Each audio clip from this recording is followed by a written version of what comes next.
Welcome to Green Giants, Titans of Renewable Energy, a podcast where insights and innovation meet. Every episode, we dive into conversations with industry leaders, experts, and change makers, bringing you the stories and ideas in the renewable energy sector that shape our world. And now, let's jump into today's episode with your host, Wes Ashworth.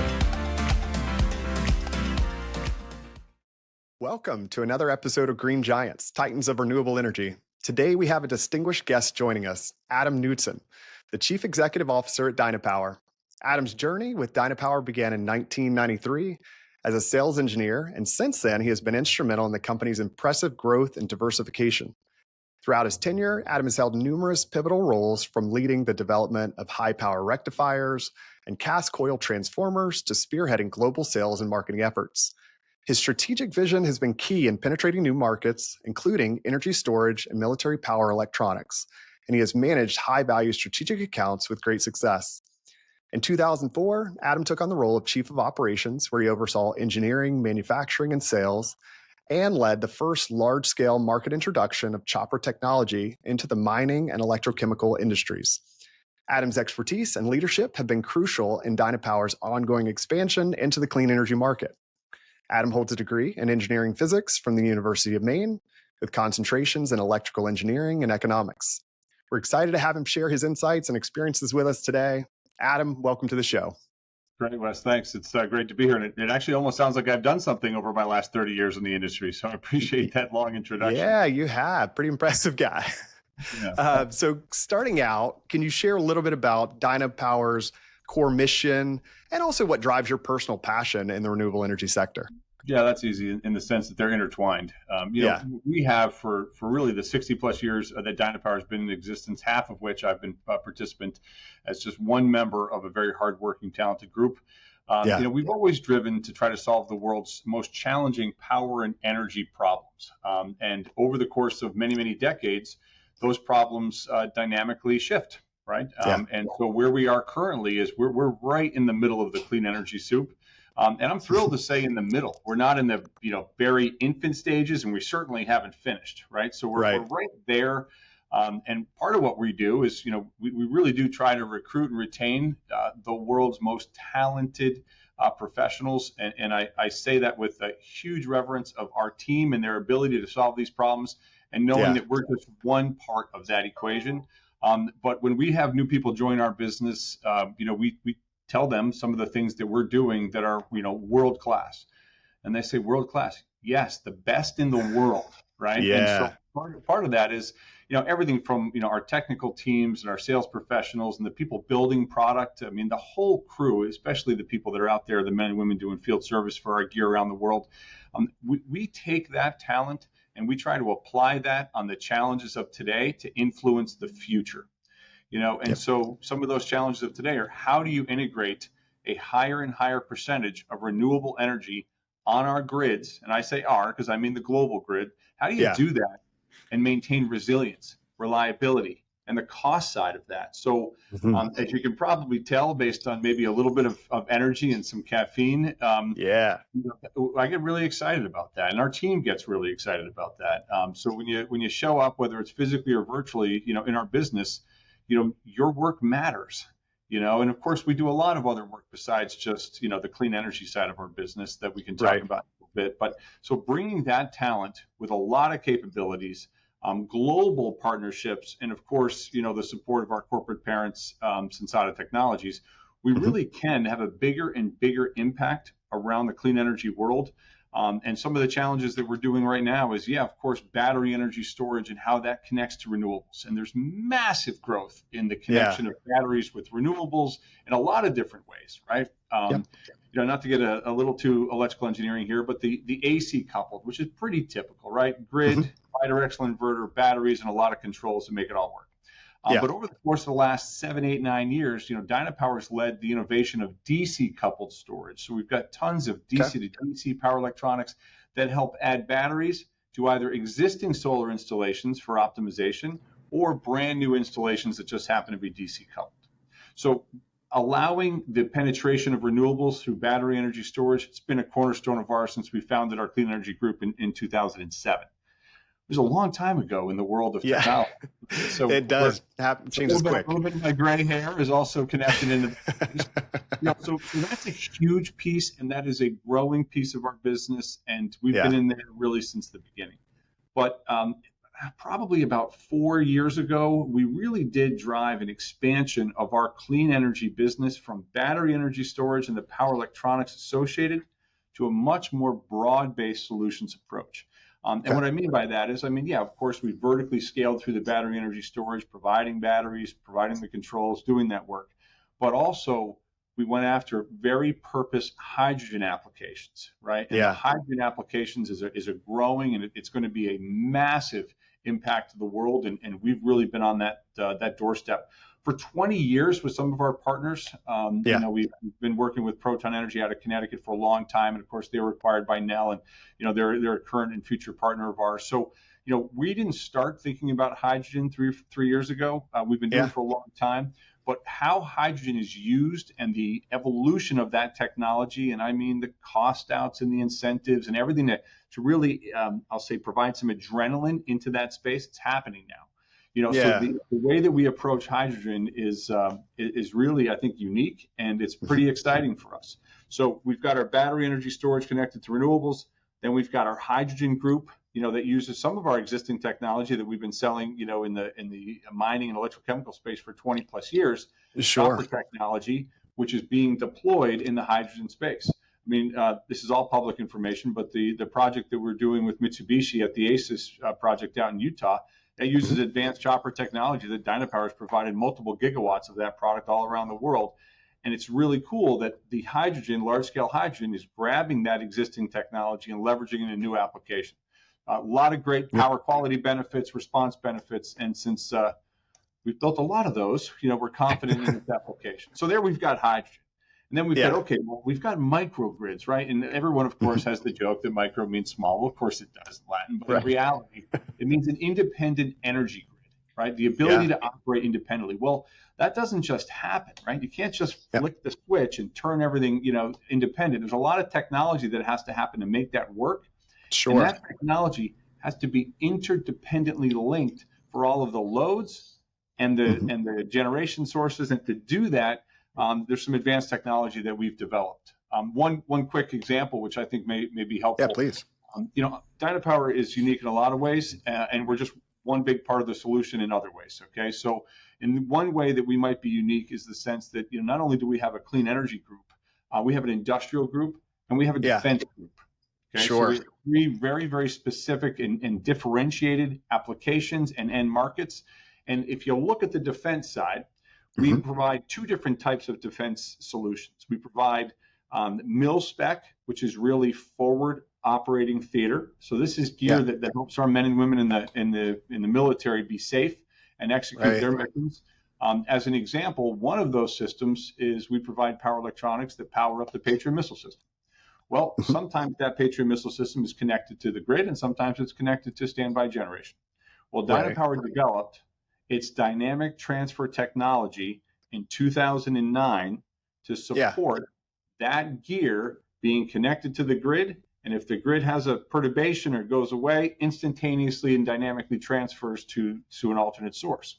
Wow. Well, that's what happens in microgrids, right? So we took a lot of that technology and we applied that to some very advanced purpose-built solutions with our clean energy space, which I love, right? And everything that we do in the defense side is defensive.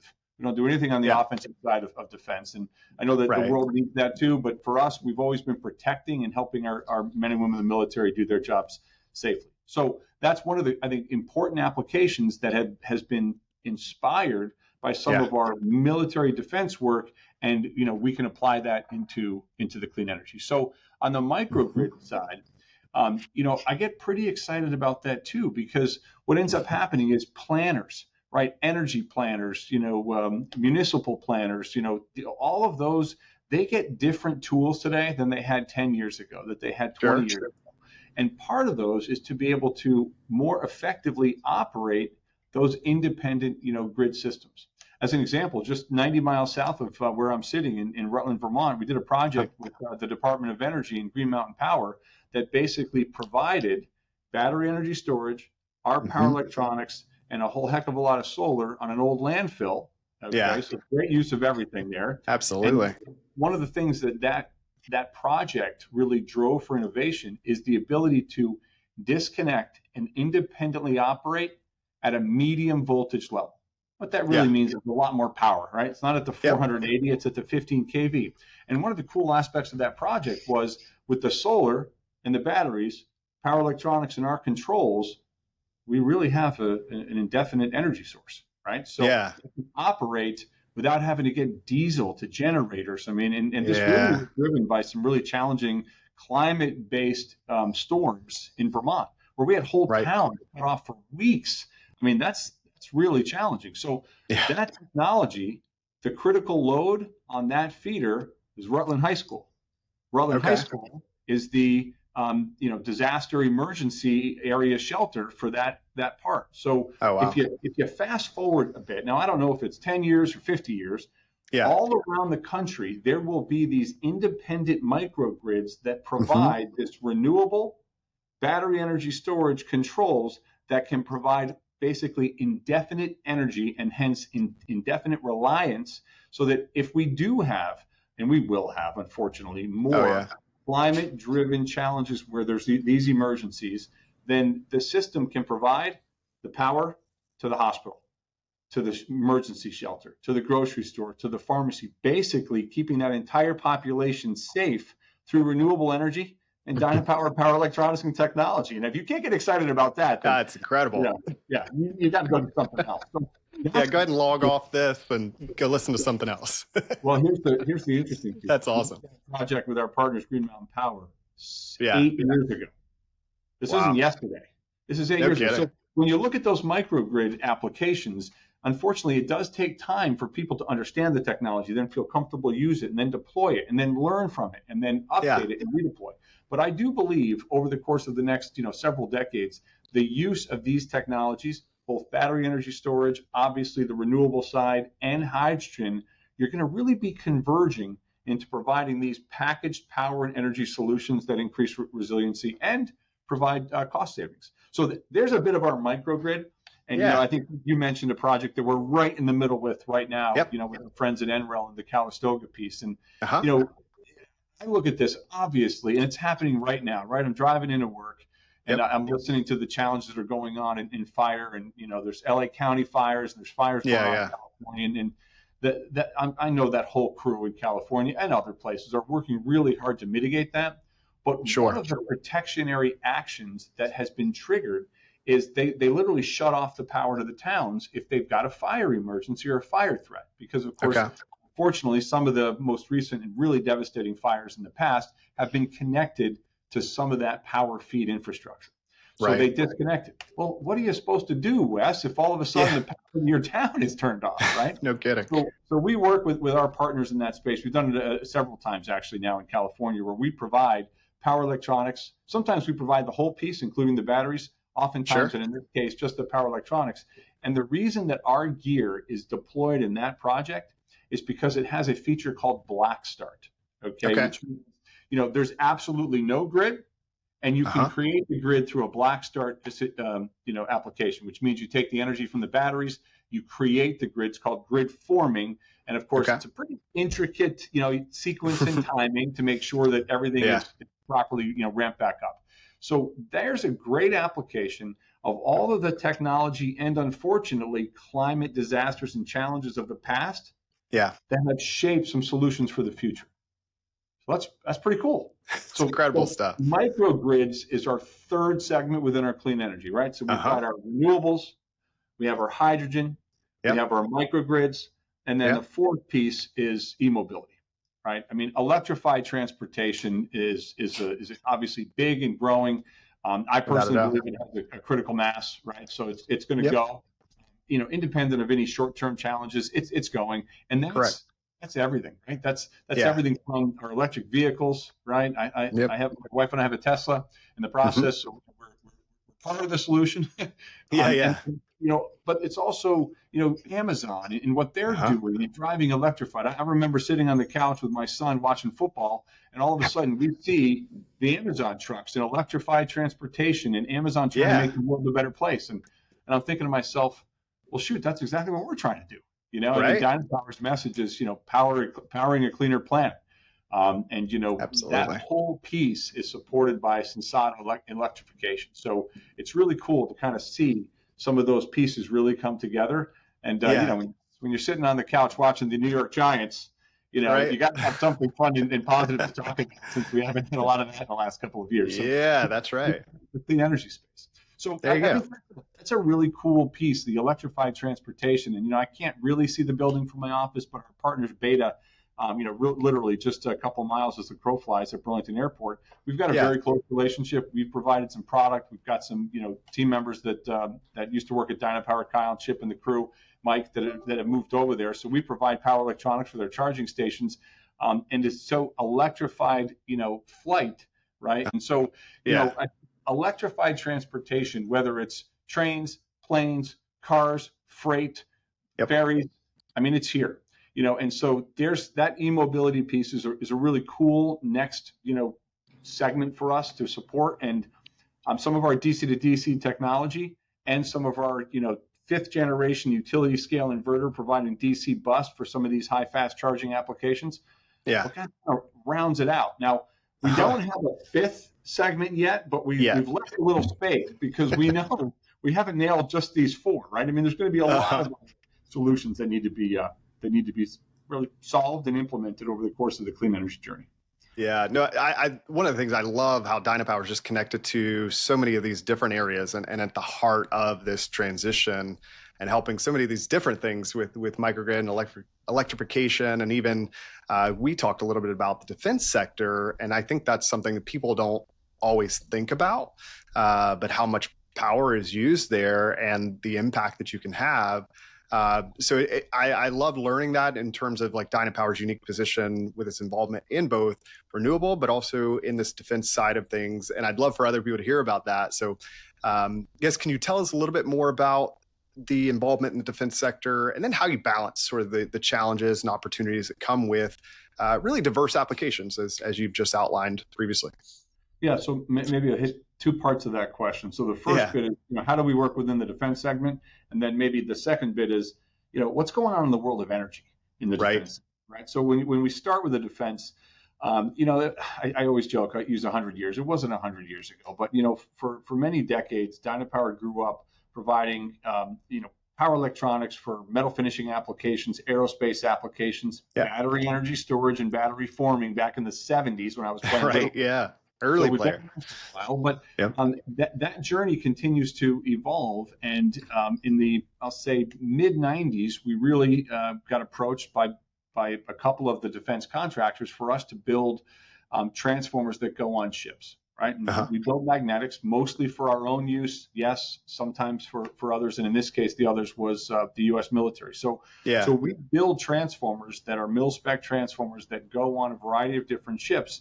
And we were approached, well, boy, the mil-spec side of a business is pretty unique, right? There's a lot more paperwork and there's a lot more big time trails and there's a lot more just, esoteric understanding of how it works. And, I mean, I think it was funny because it has a phenomenal end story. We said to one of our partners at the time, or I guess group that was courting us, hey, we'll build you the transformers, but we don't know about all the paperwork and so forth. Oh, we'll help you. Right. We wouldn't even know what to charge you. Don't worry, we'll tell you what to charge us. I mean, finally, we ran out of excuses not to say yes. Yeah. So we jumped in, and we learned a bunch in the beginning, but that jump to build shipboard transformers for the U.S. Navy, which was a domestic requirement, so that's one of the reasons why we're part of it. That really drove and set a whole new path for our business for mil-spec. And right now we've got multiple different programs that we do for a variety of different defense contractors, be it Raytheon, be it General Dynamics, groups like that. And a lot of them are shipboard Navy power systems. And obviously I mentioned the Patriot missile system already for the Army. So when you get in there and you build a business that has some of the infrastructure that you need to live up to your commitments of building mil-spec grade power electronics, well, Wes, a lot of those, I'll say, processes and just the needs of certain applications, quality and check boxes and supply chain and designing and prove out testing. Geez, Right. it's pretty much best practice for a lot of what we would do. Right? Yeah. We try to have our cake and eat it too. We try to take the benefits of a mil spec business that can do that work and apply those over to other aspects of our business. In this case, talking about clean energy. So I look at that as a long-term journey that we're on, and our defense business is strong and growing significantly over the next 5 years. Okay, so that's the defense side. It doesn't mean that we don't want more work. It doesn't mean that we're not out looking for it, but we really do invest in our defense side and want to continue to support that effort.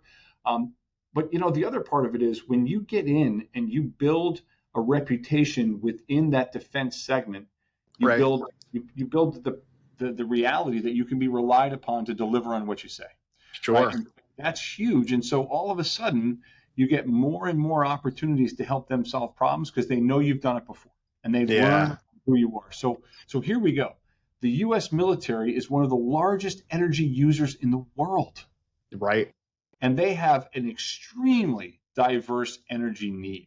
From bases, right, massive bases around the world to forward operating theater energy packs that the warfighter needs, and everything in between, and so really trying to understand what those challenges are, how we can support not just the defense side but also the defense contractor part of that. We can't say yes to everything, right? I mean, of course, we have limited resources as all companies do, and so we try to be purposeful on our approach, both on the technical resource side and on the sales, commercial, and manufacturing capacity side. But the defense segment and the defense segment connected to energy solutions, we envision that being an important part of our business for a long time.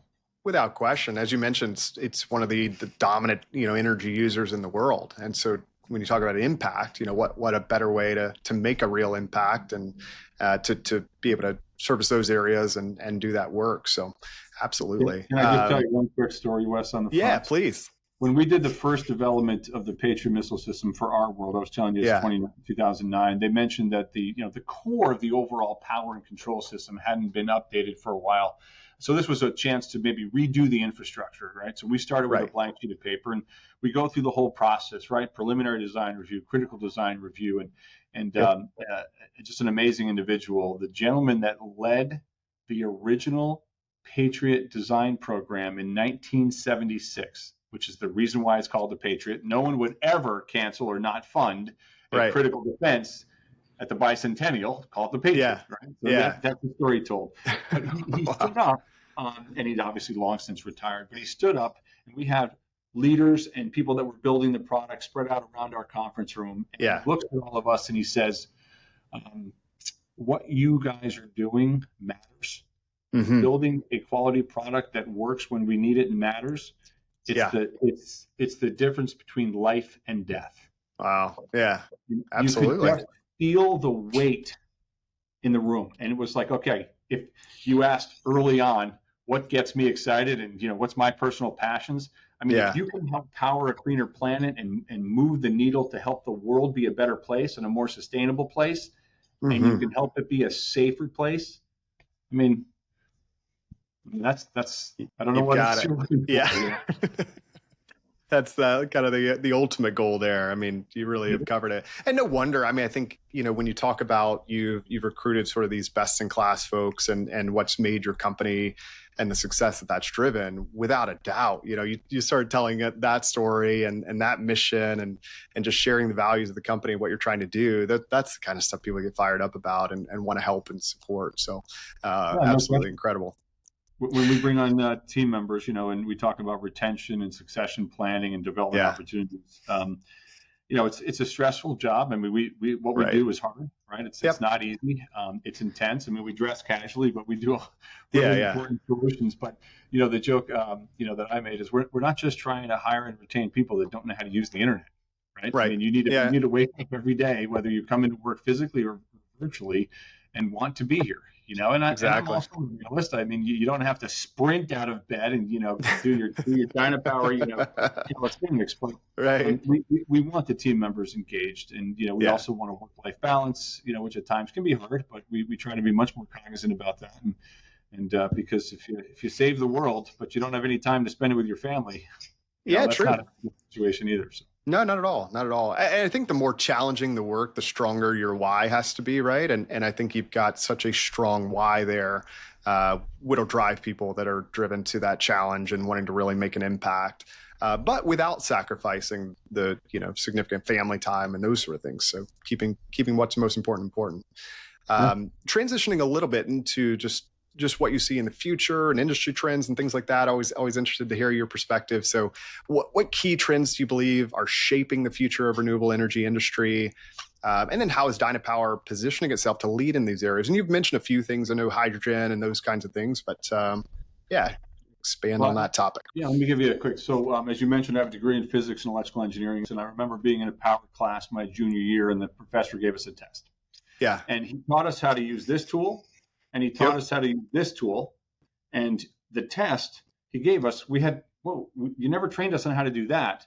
And that day was the day that I became an engineer. Not by degree, I had to wait another 2 years, but in order to solve a problem, you had to use both tools separately that you were taught, bring them together to solve that problem, which is really what engineers do, right? So that day I learned, okay, this is what you have to do to move forward and be successful as an engineer, figure out a way to use a variety of tools together. Well, what I see is happening in the renewable sector going forward, in the clean energy sector, is you're going to see the integration and combination of technologies brought together to solve problems. What do I mean? There's data centers and all sorts of massive power plants on the grid that have a combination of renewables, potentially battery energy storage, fuel cells, all with DC and AC power resilient technology merged together to solve that problem. Yeah. Well, that's really cool. As an example, we have a direct DC coupled electrolyzer solution where we take our DC to DC technology right from solar, right from renewable, right to the electrolyzer. Translation never goes to the grid. Yeah. Right? So you don't have any resiliency issues or congestion issues on the grid or efficiency drops. So when you can take an electrolyzer, a fuel cell solution, and you can apply that with batteries or controls or even EV fast charging or grid resiliency and have all of those pieces come together with the controls sit on top, you can accelerate your impact in the clean energy side. So what I see over the course of the next 10 plus years is as these technologies continue to emerge, hydrogen will be a sprinter, but as these technologies emerge, they emerge in parallel in an integrated fashion, not in silos. And I think that's one of the biggest changes that's going to happen over the course of the next decade is the silos, which right now just exist through the natural flow of the development of the industry and the certain products. But now the people are bringing those solutions together. And that's just awesome. And the fact that we happen to touch a lot of those is also pretty cool for us. Yeah, you're right in the middle of that for sure. I love it. So I think the other part of what's going to happen in the future, and again, as my wife and kids will tell you, I'm not clairvoyant, okay, although I think I'm expected to be with 3 young kids. But exactly. What we're going to see over the course of the next several decades is a continual drive by the world to invest in cleaner technologies. Now, my positive outlook on life is a choice. It's not driven by naivete. I know that there's a lot of forces that are shifting and that are trying to shift certain electrification strategies, certainly clean energy strategies. In the end, we need solutions across the board, and it's going to be a journey. It's not binary, but we've reached a critical mass. We have reached, in fact, I think we're well past it, but we've reached a critical mass on the clean energy side. We've reached a critical mass on the battery energy storage renewable side. And we are approaching a critical mass on hydrogen. I still think we're 3 or 4 or 5 years out where we get to the point where hydrogen is massively having the impact. If you look at the curves, it's going like this, and then it's got an exponential. So by the time you get to 29 to 2030, the CAGRs are unbelievable, right? It's 100+% CAGR growth, in electrolyzer, in deployments, and obviously in the business. So hydrogen's going to have a continual, positive impact, just alongside its partners on the renewable energy side. Absolutely. As we're getting closer to time, a couple questions, and just to round out our discussion. So, just looking for some advice and insight from you. Always want to hear from successful leaders in the industry. So reflecting on your extensive experience, What advice would you offer to professionals eager to make a substantial impact in the renewable energy sector? How can people get started, and what can they do as far as first steps and making an impact? Yeah. Okay. So I heard a couple things there. Yeah. Probably, in order for you to make an impact, you got to take that first step, right? Right. Without a If we, doubt. if we put the impact over here for a second, the really cool thing on the impact is there's a ton of diverse jobs in the clean energy segment now. Millions Absolutely. and millions, right? It's Yeah. not just, oh, you can be a research scientist at Los Alamos working on Right. solar, thin film. No, Yeah. Yeah. there's massive, right? Yep. You can pay bills, you can collect, you can be in supply chain, you can be in quality, you can be in R&D, you can be in Without a doubt. commercial, you can be in there's just jobs all over the place in the clean energy segment. Yeah. And the other cool thing is you can build some knowledge that you think is esoteric through your career in the clean energy, but you're going to find it's actually much more broadly applicable. Right? Uh-huh. If you're in the hydrogen space and you think, wow, I'm in the hydrogen space, I got to stay in the hydrogen space. Well, you can, No. Yeah. but you don't have to.